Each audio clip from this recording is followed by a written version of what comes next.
Not heard the news. Paige Bueckers has ended the debate with Rookie of the Year with Sona Citron.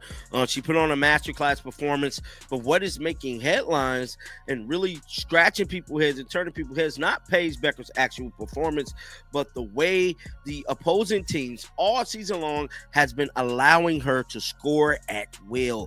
Now, I know y'all finna say, John a liquidator, why you lying? Why you making all this up? Just give credit where credit is due. And I'm going to give her credit. She's making some incredible shots, but let's be serious. There's no traps being ran on Paige. Sophie Cunningham just dropped the most shocking confession in women's basketball history. The WNBA thinks they're punishing her with fines, but she's literally turning their disciplinary actions into her personal money-making machine. What started as a $400 penalty has transformed into a $1 million empire, and the league has no idea they created their own worst nightmare. This isn't just about basketball anymore, it's about how one player completely destroyed the system designed to silence her. My rookie Paige Bueckers, aka Sweet Pea, gave the Sparks 44 last night. Let's get into that footage. She's the only player this year to score over 40 points. You see the behind the back in and out layup. Let's break it down a little slow. Okay, here you see Paige's defender is going to anticipate the pick right here. Pick coming to her right and Paige's left. She's going to jump that pick. Paige sees her jump the pick. She takes the ball with her left, goes behind the back right. The bombshell revelation came straight from Sophie's own mouth on her podcast. She casually announced her third WNBA fine like she was celebrating a promotion, not facing punishment. Most players would be embarrassed, maybe even scared about their career prospects. But Sophie? She's practically thanking the league office for the free advertising. Each penalty has become a stepping stone to superstardom, turning what should be career-damaging consequences into the best investments she never had to make. The woman has figured out how to make the WNBA pay her to criticize them. Wide open looks, and I got the evidence here to prove it. And at the end of the day, Paige Bueckers is basically being propped upon to replace Caitlyn. There's no doubt about it in my mind. This league would rather have Paige be the face of the league over Caitlyn any day. I don't have anything personally against Paige. I like her as a player. I like her as a person. But when it comes to conspiracies, I got a job to do, and my job is supposed to fake and it's supposed to real. And the real of the matter is that Paige Bueckers is getting these open looks on. Here's the part that'll make your jaw drop. So her latest offense was saying Paige Bueckers has a good whistle. That's it. She didn't curse out officials, didn't throw punches, didn't make personal attacks on anyone. Sophie complimented a rookie's ability to draw fouls and suddenly found herself writing another check to the league. The absurdity is so glaring that even casual fans are questioning whether the WNBA has completely lost touch with reality. Imagine getting fined at your job for saying a coworker is good at presentations. Eh bien, nous allons parler de quelque chose qui, une fois de plus, est fortement imprégné de l'agenda de la WNBA. Et qu'est-ce que c'est, vous demandez-vous peut-être? Eh bien, c'est l'escalade, l'élévation d'une certaine Paige Bueckers. Oh, elle est meilleure que Caitlyn. The double standards become even more insane when you look at what other players have gotten away with completely. Angel Reese has openly blasted officiating in press conferences, calling out specific calls and referee decisions without facing a single financial penalty. Kelsey Plum literally stopped mid-interview to complain about whistles. Still no fine. Even coaches like Stephanie White have completely lost their minds over officiating after questionable calls, yet somehow escape any disciplinary action whatsoever. But Sophie mentions Paige's ability to get calls in a positive way, and suddenly the league's punishment hammer comes down hard. The only player in WNBA history to score 44 points in a single game. Rookie to score 44 in a single game. Now you see her on the block with a Michael Jordan, Kobe type of fadeaway. And one. Quit playing with my youngin' right there. Now you see her on the block. She working her way down to that block. She spin and pivot out the other way. Now she getting a little contact. Okay, the contact is cool. I'm gonna go up and under you. Okay, no, you still got some good defense on me. All right, well, let's just see, can you defend this? Sophie's transformation into a marketing genius started with her first $400 fine for getting ejected and earning the bad girl label. Most players would try to lay low and rebuild their reputation quietly. Instead, Sophie did something brilliant. She embraced the villain role completely. Within hours of that penalty announcement, her jersey became the hottest item in women's basketball, selling out overnight across every major retailer. Fans who couldn't pick her out of a lineup suddenly knew exactly who she was and wanted to wear her number as a badge of rebellion. Last night, Paige Bueckers went absolutely bananas against the Los Angeles Sparks. Now, picture this for just a second. I got back home last night around 12:30, like super late. I pull up my phone just for a little bit to see what's up, and I see this right here. Paige Bueckers with 44 points, 17 for 21 shooting, which is crazy. That's like 80%. 4 rebounds, 3 assists. She went crazy. I also caught this post here from StatMuse where not only did she tie the record for most points ever by a rookie, but she's also the first player in WNBA history to put up 40+ points on 80+% shooting. The jersey explosion wasn't just a lucky coincidence. It was the beginning of Sophie's complete transformation from role player to household name. Sports retailers couldn't keep her merchandise in stock, with fans treating her gear like limited edition collectibles. The WNBA thought they were making an example of her, but instead they accidentally created their most marketable personality. Every attempt to shame her just made her more popular with fans who were tired of the league's obvious favoritism and inconsistent enforcement. Je veux dire, poignardez-moi dans l'œil avec une cuillère, bon sang. Waouh. Donc, c'est un truc en ce moment. Hier soir, Paige Bueckers a marqué 44 points. Et nous allons regarder une vidéo qui décortique et expose une grande partie de cette merde. Laissez-moi vous dire qu'elle expose beaucoup de choses concernant le traitement de faveur dont bénéficie Paige Bueckers sur le terrain. Elle a perdu le match d'hier soir. Et je ne parle même pas d'une vidéo qui expose la situation d'hier soir. C'est juste une vidéo qui expose beaucoup de sifflets spéciaux, de traitements spéciaux qu'elle reçoit, etc. Her social media numbers tell an even crazier story that proves this wasn't just a fluke. Before the fines started rolling in, Sophie had around 300,000 TikTok followers, respectable for a role player, but nothing spectacular. After her third penalty hit the news, that number exploded past 1 million, with each disciplinary action triggering massive follower spikes that most influencers would kill for. She essentially discovered how to hack the algorithm using controversy, turning league punishment into social media gold. Have y'all ever heard the saying, comparison is the thief of joy? Because every time I see Paige have a good game now, the only thing I see on social media is Paige is really who we thought you-know-who was.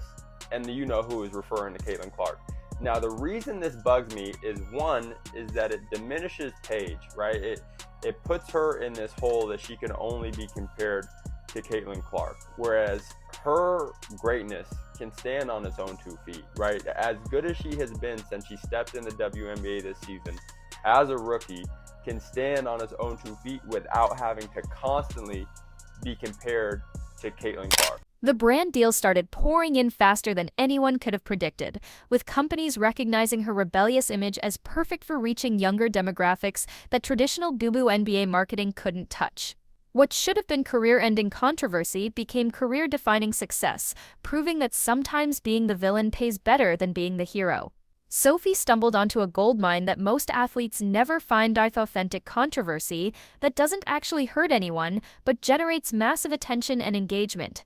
If I was Paige, I would be in that locker room lighting people up. Ain't no way I put up 44 points and we still lost by 1. And the reason we lost by 1 is because there was no help side. And then, yo, watched her go to the basket. Oh, that would send me through the roof. She a better team player than I am, because, boy, I will be lighting everybody up. I'll be sitting in the locker room calling everybody out by name, telling you what you didn't do, where you... The contrast with how Paige Bueckers gets treated reveals just how rigged this whole system really is. Paige can physically shove Sophie during games, yet somehow Sophie gets called for the foul. The rookie has developed this untouchable status where she can argue with referees, throw her hands up in frustration, and engage in physical play that would get other players ejected immediately. Yet she glides through every game without a single technical foul or disciplinary action, like she's playing by different rules than everyone else. Alright, is y'all capping at me? Or did Paige basically score 50? Did Paige just go for 50? Tell me y'all capping. Tell me y'all capping right now. There's no way she went for 50. I know it's 44, but I'm basically saying 50. She was 6 points away from it.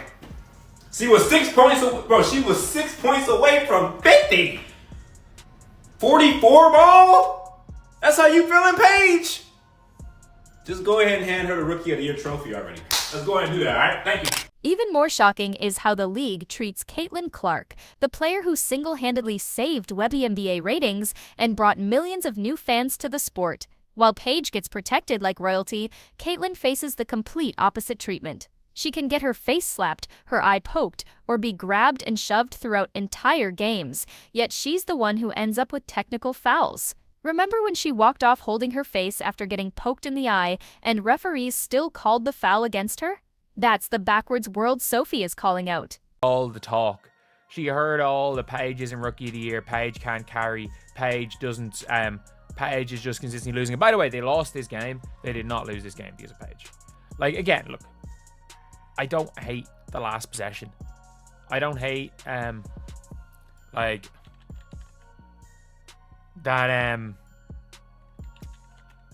like, I don't really necessarily hate Paige, not going for it. But yeah, it doesn't really matter at this stage. It doesn't really matter. Like, everyone's going to be in my ear being like, oh, you're a Paige hater, you're a Paige hater. I was like, yes, I am a Paige hater. And my reason for being a Paige hater is I think Paige Bueckers can be the best guard. Sophie's fans have turned this situation into pure entertainment gold, proving that controversy creates the most engaged audiences. Every time Paige supporters flood her social media with hate comments, those interactions boost her engagement numbers through the roof. Every criticism becomes free advertising, every negative comment drives more curious viewers to her content, and every attempt to tear her down just makes her more famous and valuable to brands targeting younger demographics who love authentic personalities. We're also acting like Caitlin Clark has not been injured for this entire season, right? And to act like and use Paige being successful this season as some sort of demerit to Caitlin, as if she's not nasty when she's on the court, is just ludicrous, for lack of a better term. It doesn't make any sense. Paige is great in her own right, and she will be and continue to be one of the best players in the WNBA for years to come. The sports media's role in this circus has been equally revealing, showing how many reporters act more like league publicity agents than actual journalists. Instead of asking tough questions about inconsistent officiating or why certain players get protected while others face constant scrutiny, many outlets laugh off obvious favoritism and avoid addressing the elephant in the room. They downplay questionable calls and refuse to acknowledge that the WNBA's disciplinary system appears completely arbitrary and unfair. 44 points. Paige Bueckers scored 44 points in a single game in her rookie season.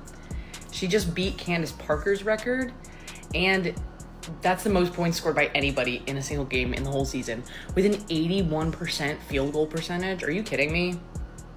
If she's not your Rookie of the Year, I don't know what you guys are thinking. What makes this whole situation absolutely wild is how completely the WNBA strategy has backfired in their faces. They wanted to silence Sophie by hitting her wallet, but every fine just makes her louder, more popular, and more profitable. They tried to make her an example that would scare other players into staying quiet, but instead created their most interesting personality, who built an entire brand around calling out their inconsistencies and generating massive engagement from it. Unbelievable. Be-effing-lievable. Shout out Paige Bueckers for winning Rookie of the Year. Look, I thought Sonia Citron had overtaken her. The only way Sonia Citron even gets back in the conversation is if the Mystics make the playoffs. And had the Mystics beat the Sun, we're in a different conversation here. We're in a very different conversation here. But I'm sorry, awards, Rookie of the Year, MVPs, they're about moments as much as anything. Look, like, we all remember Michael Carter-Williams winning a Rookie of the Year because of essentially The psychology behind Sophie's success reveals something fascinating about modern sports marketing that most leagues completely miss. She discovered that being the authentic villain can be infinitely more profitable than being a fake hero, especially when the system keeps providing free publicity through their disciplinary actions. Every fine generates headlines across major sports platforms, trending topics on social media, and podcast discussions that introduce her to millions of potential new fans who never heard her name before.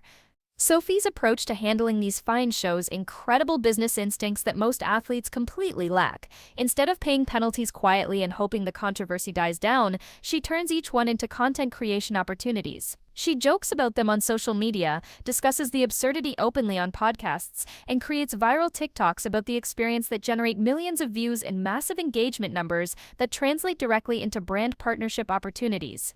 The timing of these fines also reveals something deeply suspicious about what the WNBA actually considers priority issues worth addressing. While Sophie gets penalized for mild podcast criticism, the league ignores much more serious problems affecting their product quality. Players are getting injured from questionable plays, star attractions like Caitlin Clark are taking unnecessary physical abuse, and officiating inconsistencies are driving fans crazy with frustration. Yet somehow Sophie's honest comments demand immediate disciplinary action from headquarters. The fan reaction has created an unexpected divide that's actually helping Sophie's brand grow even faster than anyone predicted. Traditional WNBA fans who worship players like Paige see Sophie as a troublemaker who needs to be silenced and punished more severely. But younger fans and social media audiences absolutely love her rebellious attitude and willingness to speak truth about problems everyone can see. This generational split means she's capturing demographics the WNBA has struggled to reach effectively. Perhaps the most revealing aspect of this entire controversy is how it exposes the WNBA's desperate need to maintain complete control over their narrative, even when it creates negative publicity for their own league. They're so concerned with players following their script and staying quiet that they're willing to generate headlines about dysfunction, referee bias, and obvious favoritism, exactly the kind of stories they should want to avoid.